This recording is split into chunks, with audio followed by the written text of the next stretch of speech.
You know, the old saying is the world's run by those who show up, and that's a real fact, and that's the way it is. This week here in our nation's capital, a lot of important issues like tax reform, Endangered Species Act reform, and the waters of the U.S. are being discussed.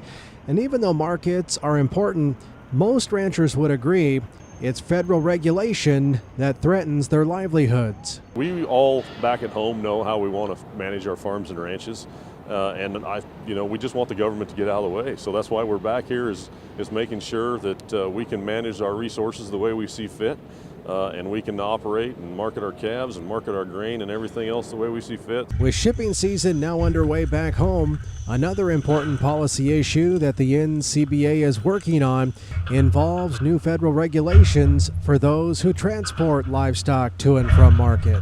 So the electronic logging devices go into effect on December 18th of this year, so we're right on the cusp.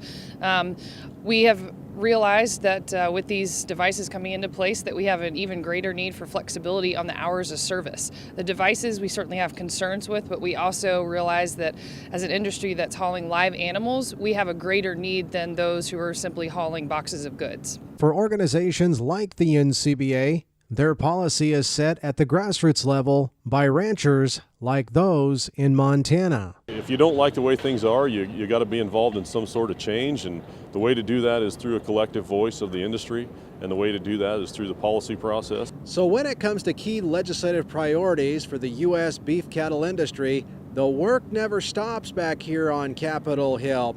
And with the help of groups like the NCBA, some good progress is being made on some of those key ones that no doubt will help keep Montana cattlemen and cattle women in business for years to come. Reporting from Washington, D.C., I'm Russell Nemitz,